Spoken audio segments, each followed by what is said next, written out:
Écoutez bien, ça fait depuis un moment qu'on se connaît maintenant, en tout cas ceux qui viennent dans le shiur, ils me connaissent. J'essaie de faire bouger un petit peu tout le monde, j'essaie de faire comprendre un peu tout le monde le but. Et je vais vous lire quelque chose, on va essayer de comprendre ensemble et travailler ensemble, voir, il y a ici le Péléoetz, le Rav Eliezer Papo, et de l'autre côté il y a le Rav Achalban, Srodot Agamenu, Sadik et Sodolam, quelque chose d'extraordinaire ces hommes-là. Il dit le Rav, Ikar aliyat adam be'ilui da'ato. Pourquoi un homme il a besoin d'avoir ce qu'on appelle le da'at, ce qu'on appelle le discernement, d'avoir la possibilité de comprendre les choses, de discerner qu'est-ce qui est bon et qu'est-ce qui n'est pas bon.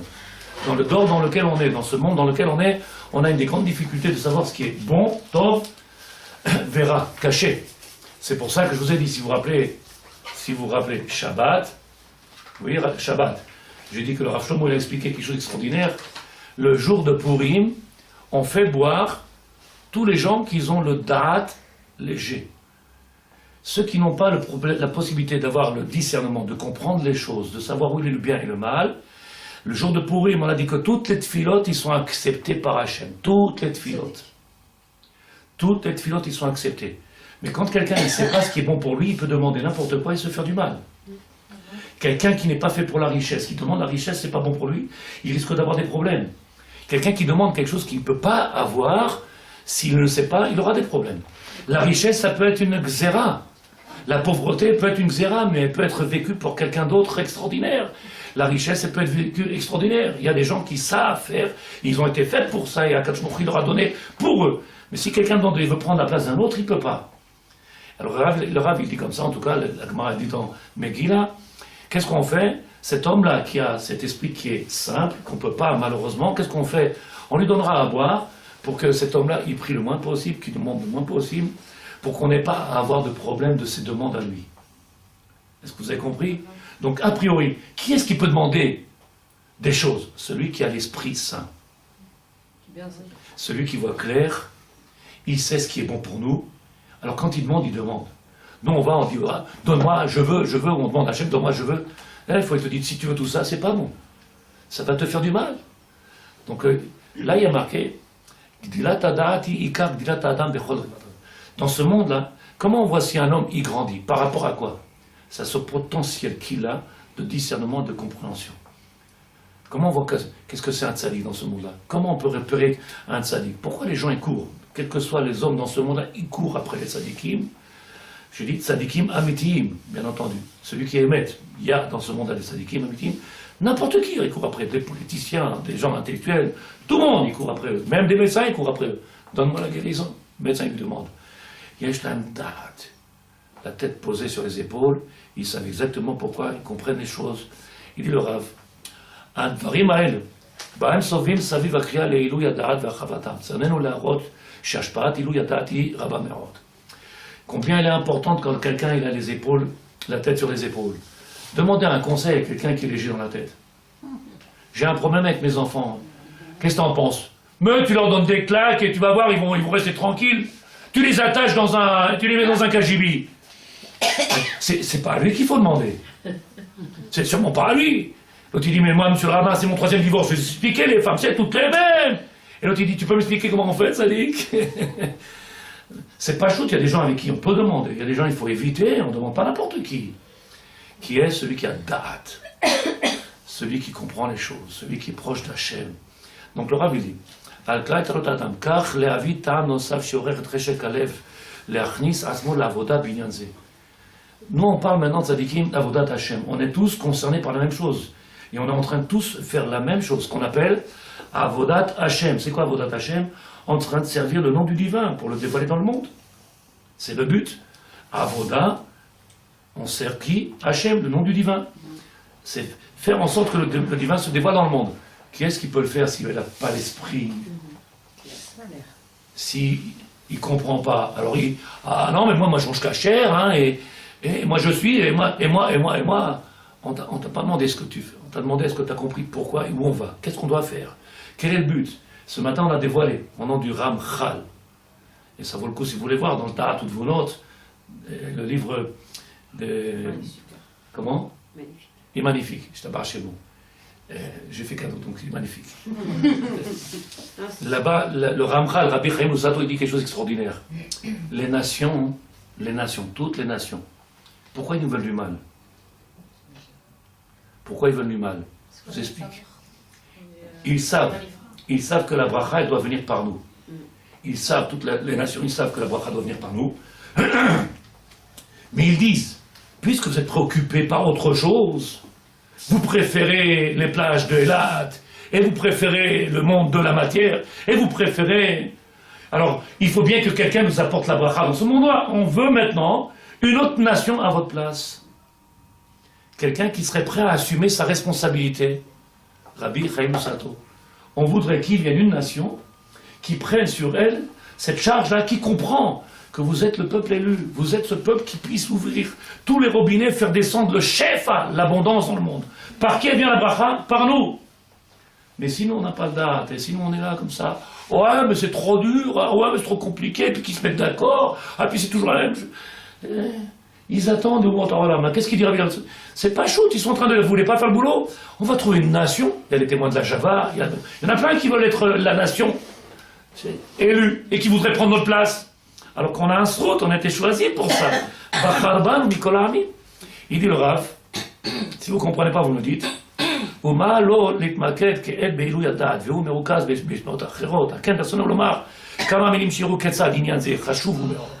Et combien maintenant il est important pour chacun de nous, tout celui qui vient et qui commence à faire Avodat Hashem, Batrala, au début, on n'a pas le temps de poser des questions. Au début, déjà qu'on mette les pieds dans la Torah, qu'on commence à apprendre à la chôte, savoir servir Hachem, comment on fait Kacher. Mais c'est vadaï qu'au fur et à mesure, on doit commencer à chercher à comprendre et à grandir. Au fur et à mesure, puisque c'est Narasé, Venishma, Mimel, et on comprendra, donc on travaille. C'est juste le frigidaire. Donc on fait en sorte de grandir, et doucement, doucement, on évolue. Et quand on commence à grandir, eh ben, on est convaincant, puisqu'on est convaincu. Donc on est convaincant, et on peut convaincre nos parents, nos familles. Le monsieur, il me dit... Moi, monsieur Rabbin, j'étudie tous les jours 3 heures de Gemara. Je dis, bah, au Hachem, pourquoi ta femme, elle n'a pas de kissouille roche? Pourquoi ta femme, elle a un pantalon? J'ai pas dit que tu n'étudies pas, mais si tu étudies et il n'y a pas de taux de ça, il n'y a pas de fruits d'études, c'est que sûrement il y a quelque chose qui passe pas. Oh, ouais, monsieur Rabbin, il y a un temps à chaque chose. Si tu dis que tu as fait de chouva avec quelques... Je comprends, mais si ça fait déjà 17 ans, 20 ans, c'est mal. Quand est-ce qu'on commence? Donc on comprend, on n'est pas en train de dire... Tu fais pas, ou tu... Mais c'est si pas... la femme, elle veut pas aller, elle va pas arrêter son étude. Alors, je te répéterai, Bezrat Hashem, et je te montrerai, avec l'aide de Dieu, c'est le travail de l'homme. Le travail de l'homme. De venir avec métikout, avec du miel à la maison. Quand un homme, il est capable de comprendre ça, que tout tient sur lui. Lui, il vient, la femme, elle a le Keli Abracha. La femme, c'est le Keli Abracha. Elle multiplie. Tu lui donnes rien, elle le multiplie le rien en milliards. Et quand tu lui donnes un petit peu, alors elle multiplie. Toi, tu viens homme, tu viens, tu travailles. Tu ramènes à la maison métikout. C'est quoi cette métikout? Dis-nous encore, chérie, apprends-moi, réveille-moi, dis-moi, donne-nous. Quand il y a ça, elle suit. Parce qu'elle sent elle-même le bienfait, elle en a besoin. Mais quand c'est assourd, c'est pas comme ça, fais. L'erreur là, elle ne fera jamais rien, c'est même pas la peine. Et pire, elle fera le contraire. Mais il faut que tu viennes à la maison, tu lui donnes envie. Tu donnes envie, tu saches t'asseoir avec les enfants, tu saches t'asseoir avec elle. Et ça, c'est un travail qui est tellement, tellement dur, que le Rav, il a écrit, si tu veux voir le livre La Date par Darkecha, le livre qui a été écrit par le Rav Greenwald, quelque chose qui est extraordinaire. Les gens qui ont fait le plus de mal dans la Torah, ce sont les Choser B'Tshuvah. Celui qui est Choser B'Tshuvah, il pense qu'il est devenu un rabbin, il pense qu'il est devenu, il commence à dénigrer ou à venir minimiser les gens. Et celui qui a fait Tshuvah, celui qui est dans la Torah depuis longtemps, il est humble, il est dans sa place, il ne bouge même pas, il ne dit rien. Mais celui qui fait Tshuvah, moi je dis... Chef, Makara. On doit avoir du miel, on doit donner du miel. Et chaque juif, sa neshama, elle demande. On demande. Et en plus, c'est Goïm, il nous rappelle. Donc, il aura, Bezrat Hashem, Reshit Kol, Yesh Lavin, Ikar Adam ou Adaat. Qu'est-ce qu'on appelle l'essence même d'un homme? C'est Da'at. L'essence même d'un homme. C'est quoi la grandeur d'un homme? Ben, on a expliqué dans un shiur, on l'a déjà dit 1000 fois. C'est comment il parle, comment il réfléchit, quand il te donne des conseils. Et que je vous ai dit il n'y a pas très longtemps, je crois même la semaine dernière, que le Rafur que vous connaissez, comme d'autres rabbanim, des rabbanim, qui n'ont rien à voir ni avec la médecine, ni les gens ils viennent de partout pour leur demander des conseils, aussi bien médical, aussi bien. Pourquoi? Ils ont la Torah dans les mains, ils ont tout. Quand tu as la Torah, tu as tout. Tu as la Parnassa, tu as la Brio, tu as tout. Pourquoi? Parce que tu es sa mère de tout ce que tu as. Tu as une grandeur que tu n'as pas quand tu n'as pas la Torah. Celui qui a maîtrisé la Torah. Alors je vous montre ce qu'il dit le Rav Bezrat Hashem, avec le Rav qui s'appelle le Rav Elisabeth Papo, Simcha.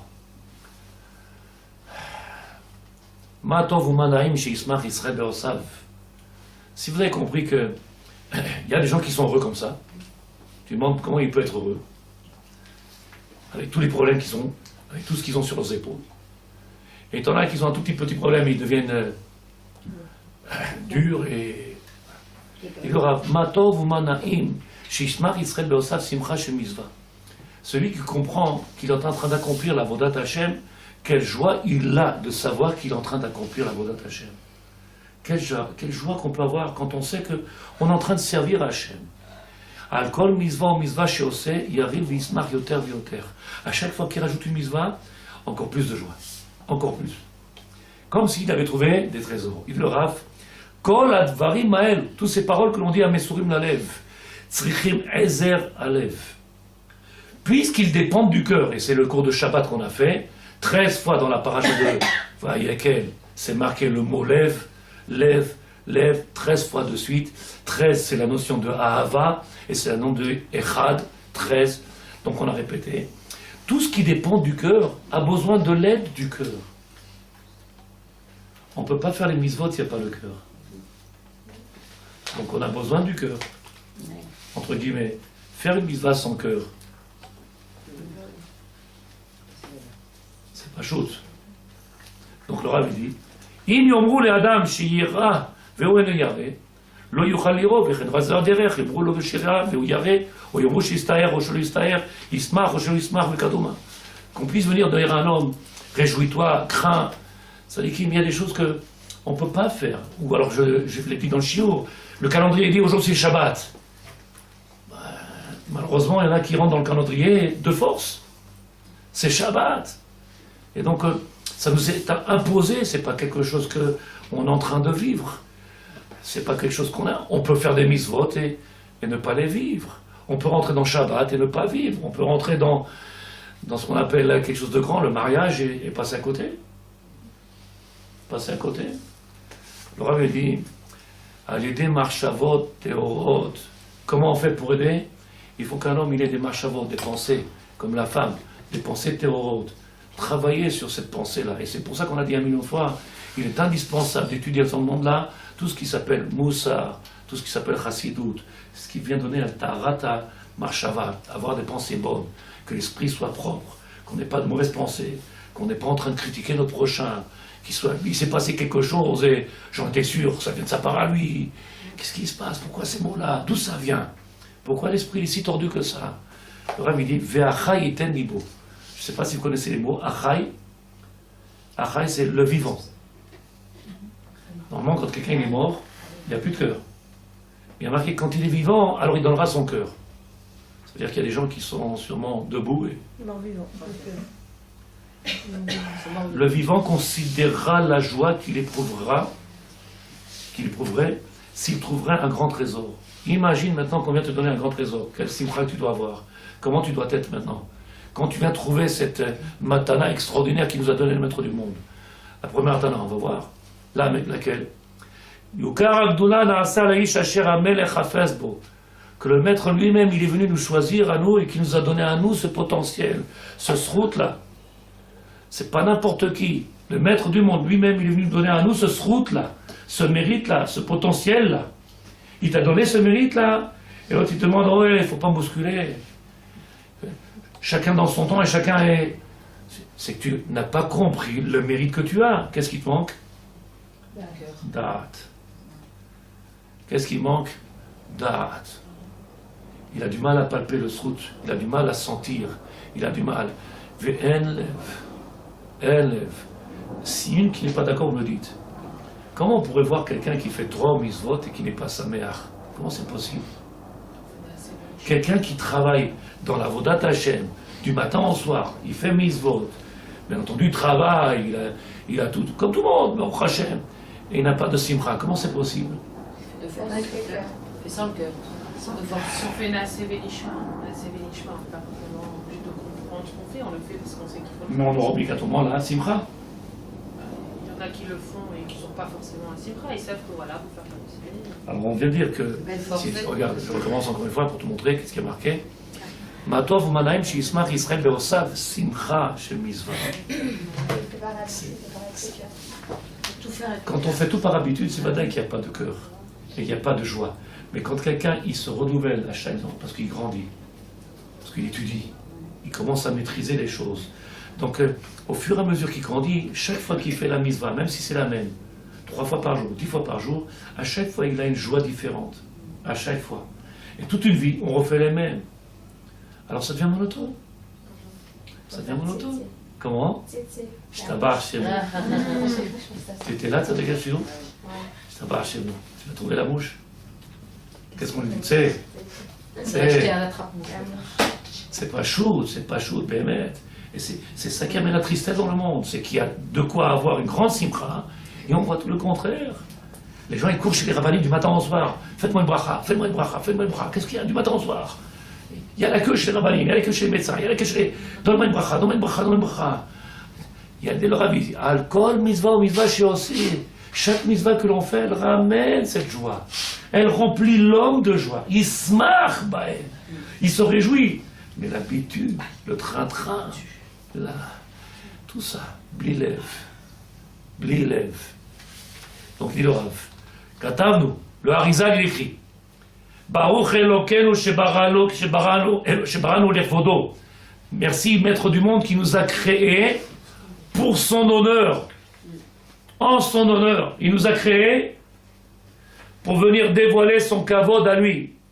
Viv dilanu minatorim, qui nous a différenciés ou qui nous a distingués des gens qui sont égarés, qui sont paumés dans ce monde-là, qui sont perdus, ils ne savent pas pourquoi. Ils font de force, ils font les mitzvot, Baruch Hashem, ils font, mais ils n'ont pas compris qu'ils ont un rôle tellement extraordinaire, tellement grand, qu'eux-mêmes ils en souffrent peut-être même des mitzvot qu'ils font, alors qu'on devrait trouver la joie. Et qu'est-ce qu'on a dit? Viv dilanu minatorim, qui nous a différenciés, qui nous a distingués de ceux qui ont, bien entendu, ceux qui ont la date et ceux qui sont égarés. Quelle joie il a celui-là qui comprend, et quelle tristesse il peut avoir celui qui ne comprend pas, malheureusement. Et le Rabbi dit, Venatan lanu Torah temet, Alenu l'shabach l'adon hakol. C'est ce qu'on dit 3 fois par jour. Alenu l'shabach l'adon hakol, la tête Gedoula, le Otzer Bereshit, et de faire en sorte de grandir celui qui a créé ce Bereshit, ce commencement, ce monde-là. On le dit 3 fois par jour. Alenu, c'est à nous de venir grandir le maître du monde. Vebaran, où il nous a créé l'Irvodo pour son honneur. Donc ça voudrait dire a priori, si je me trompe, vous êtes d'accord ou pas, vous me dites, que tout celui qui fait 3 mitzvot,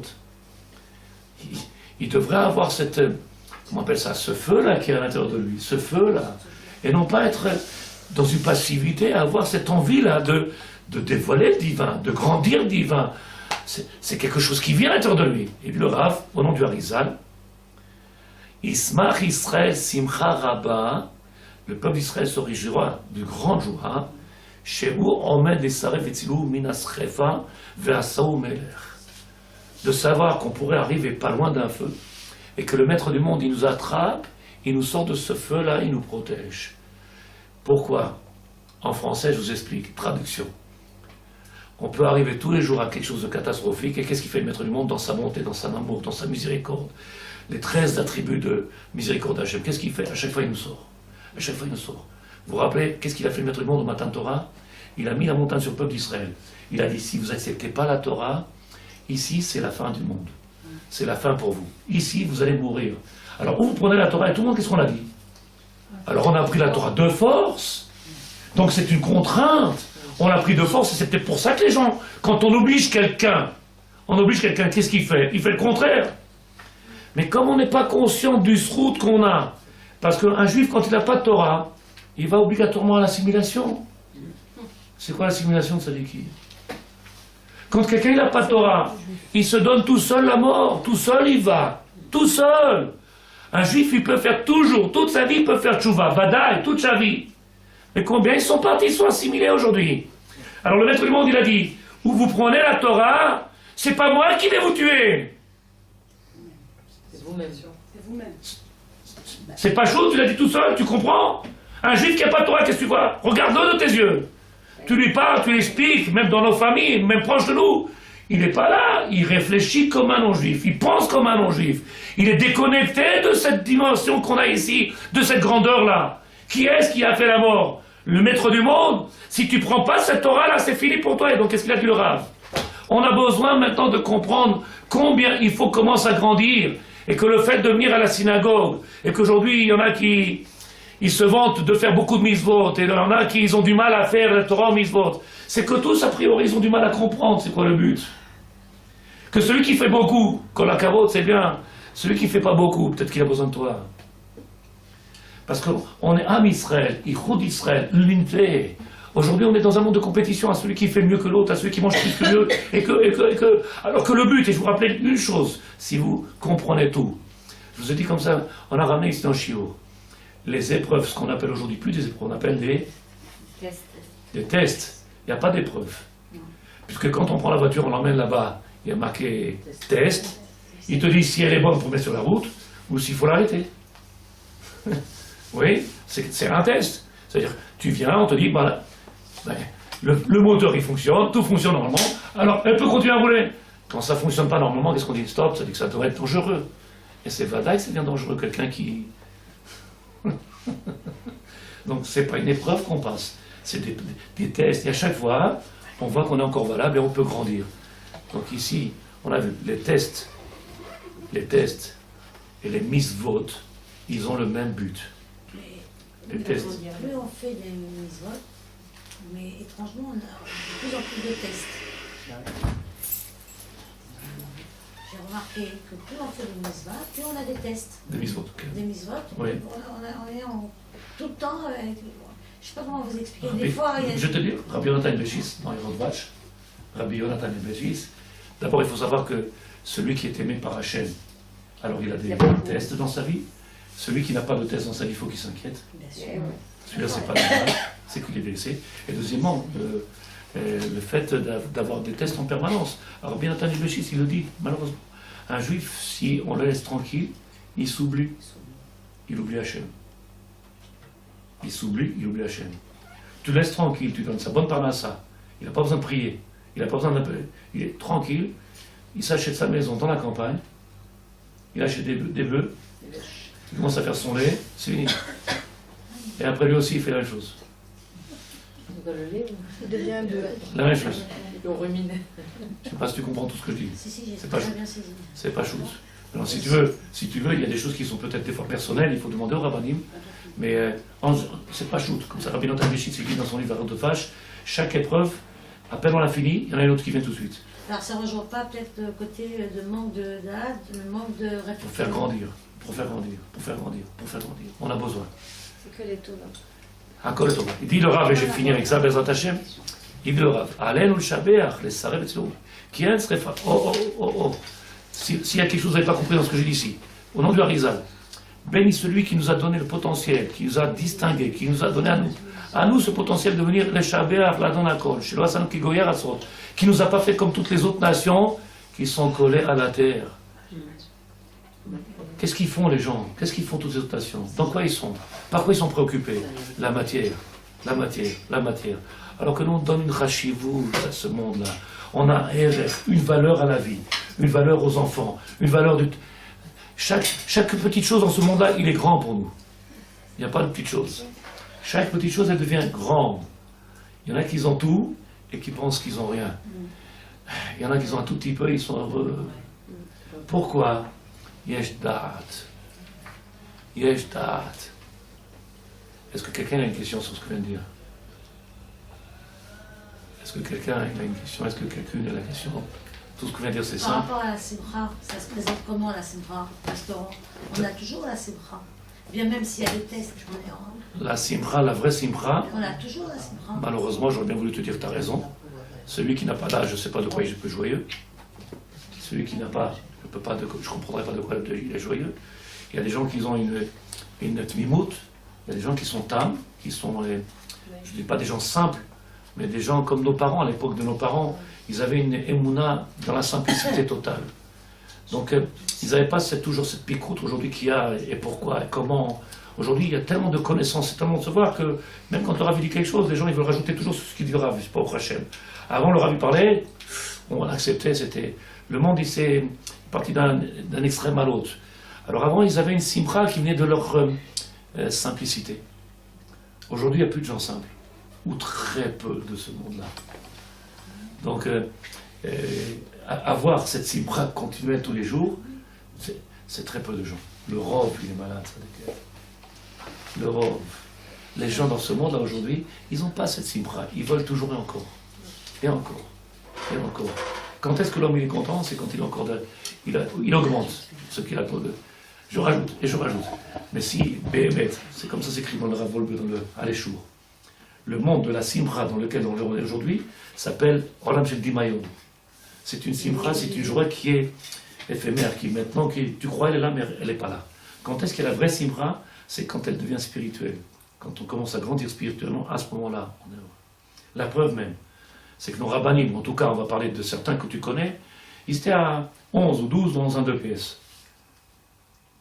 Aujourd'hui, il faut 12 pièces pour 2 personnes. Ça marche. T'as compris? Et plus on est loin, et mieux on est. Alors qu'avant, on pouvait monter un sur l'autre, et 3 dans le lit, ou 4 dans le lit. C'était quelque chose de... Ah, bon, le monde il avance, et chacun... Mais c'est pas shoot, c'est l'éclat. Aujourd'hui, ça s'appelle Olam Shel Dimayon. On est dans un monde de Dimayon, d'allusion, illusion. Illusion. On croit. Mais t'as qu'à regarder. Les gens, ils sont du matin au soir à la recherche. À la recherche. Ils veulent encore et encore et encore. Est-ce qu'il y a une question? Il n'y a pas de question. Tout ce que je dis, ça a l'air très simple. Donc, ce que j'ai demandé avec l'aide de Dieu, si là qu'elle ait lu le texte qu'on a fait paraître sur Internet et dans les autres choses, que je demande à chacun et chacun de prendre conscience, c'est de commencer à travailler sur la LIA. J'écris sur la LIA, je dis pas tout le monde, il est prêt, et pas tout le monde, quand il vient sur la terre d'Israël, il est prêt à accepter tous les tests qui sont très durs sur la terre d'Israël. Très durs. Quelqu'un qui prend une maison, s'il n'a pas acheté, alors on fait déménager tous les 2 ans. En France, on n'a jamais connu ça. Quand tu as acheté une maison, tu as loué une maison, tu restes là-bas. Même loué, tu restes là-bas. Ici, on te dit, dans 1 an, je vends pas, je reviens.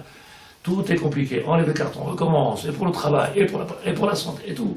Israël, elle est dure sa décision. Celui qui a date, alors il sait, comme c'est marqué ici, que la terre d'Israël, elle s'acquiert par les difficultés. Et la vraie simcha, il aura compris.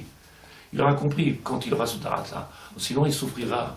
Beaucoup, il souffrent. Donc, venir sur la terre d'Israël, c'est, Be'ezrat Hashem, une difficulté qu'il faut faire comprendre à tout le monde. Pas n'importe qui peut venir parce qu'il a de l'argent dans la poche. Il vient en Israël, il dépense son argent très vite. De milliardaire, il deviendra millionnaire très rapidement. Ça part tout seul. Tu ne sais même pas comment c'est possible. Alors qu'il y en a qui ont très peu dans la poche, ils vivent. Bien, bien. Les questions que vous avez sur la halakha, oui, on attend 2-3 jours quand même, pas vous me demandez ce soir. Ouais, on attend 2-3 jours, et vous me demandez, Be'ezrat Hashem, si vous ne comprenez pas, je vous aiderai pour faire, en tout cas lundi soir, on essaie de répondre. S'ils sont trop compliqués, vous le dites, je ferai plus simple. Mais c'est des choses qui arrivent peut-être dans une maison facilement, simplement, c'est des choses qui ne sont pas complexes. Que Dieu vous protège et que vous donne la force à chacun. Amen.